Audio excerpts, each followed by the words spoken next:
jërë ngeen jëf jur jëng jën doon jaaba jonge ci assemblée nationale mu di projet de loi bi modifie article 87 bu constitution bi yéenekaay yu bari ñu xëyandool xëy nañu xamal ne retiré nañu ko Vox Populi bind ne mbambali ci am moo tax Macky Sall dellu ca gannaaw boole cekkit bàkk wu rëy wi ñu koy bàkk ci réew mi fan yi yëpp gannaaw bi mu ne du bokk 2024 waaye mu rafet woowee la Macky Sall di bañ lu ko xajamal moo tax mu ne nañu retiré ci projet de loi bi modification yi ñuy wax ci article 87 bi boole cekkit bari na ci réew mi ay acteurs politiques ak ñu fare ci société civile bi ñoo xam ne loi bi bañ a jàll jaraloon na leen lu nekk anki dene kaay nañu coow la dakk na article 87 bi ñu bëggoon a soppi bi ñu ko yëkkatee coow la jóg ne ca cobbay ca la ñu ko tegaat fi suuf honorable député docteur Malick Diop ci xët mu njëkk anki dene kaay muy wax ne président de la république moo sàkku ci ministre de la justice mu réformer projet de loi bi tëggaat ko ngir dindi ci modification yi ñu doon wax ci article 87 bi député Aba Mbaye bokk ci waa taxaw ne ñu ci journal bi da doon métti rek waaye loi bi moom duñu ko woote loi boobee ak la ñu ca dëxëñ Thierno Alassane Sall bu république des valeurs gis na ne weesuwul di sàkku ci assemblée nationale mu das paaka ba mu ñëw rendi boppam maanaam sant ko ngir mu xaru Sud Quotidien nañu moo taxit assemblée nationale bañ na lool bañ na ne du joxe paaka bi ñu koy rende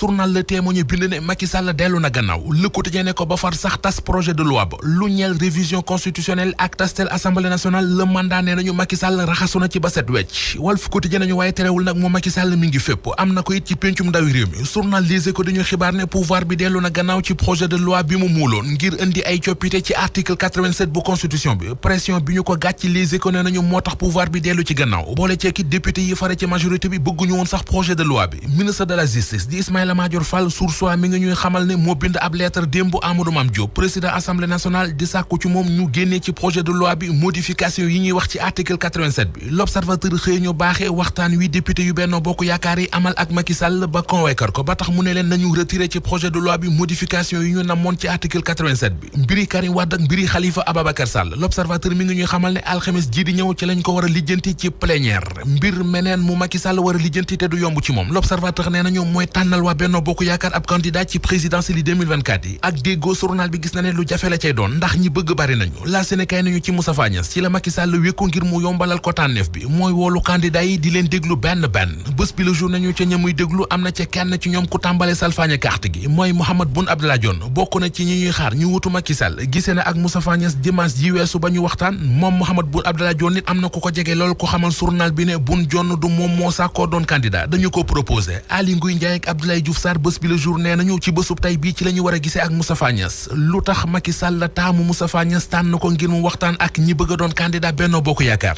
journal lii quotidien mi samp laaj bi ci xëtamu njëkk ma ngay joxe tontu li cër ak dayo ak i atam bokk na ci Moustapha Niasse ancien président assemblée nationale au conseil spécial bu président de la république doon it président adjoint conférence des leaders bu Benno Bokk Yaakaar mën naa gën a ñoŋal tànneefu Macky Sall le candidat yi yëglu fas yéene samp seenum dënd ngir bokk ci élection présidentielle yi 2024 yi journal Tribune xëy na def ci ñoom ab taxaw seetlu ba di ñu xamal ne ëpp nañu fanweeri candidat ci ñoom am na ci ñoo xam ne bëgg liggéey Sénégal moo leen tax a jóg ay vrai patriote lañu am ci ñoo xam ne dañoo bëgg a jafandu ci réew mi ba defar seen bopp defar seen àdduna am na ci nag ay xuusma ñàpp yoo xam ne dañuy caaxaan ak di fooy seenum xel ay farceur lañu licence 5G bi ci réew mi la Sénégal nee nañu ci loxoy Sonatel ci la mujj 19 milliards 500 millions la ARTP doon laaj opérateur téléphone yi ngir mën a jot ci licence 5G bi Sonatel ñëw teg ci taabal ji daanaka double ba 34 milliards 500 millions la Sonatel joxe ngir jot ci licence 5G bi xañ ko Free xañ ko Expresso journal bi teg ci bind ci xët bu njëkk ne état bu Sénégal encaissé na fanweeri milliards ak ñeent ak genn wàll source nañu bi ñuy jaay licence 5G bi mennam Sonatel rek moo ci respecté prix bi ñu waxoon Free 3 milliards la indi te moo ko tane fop Expresso mi yagari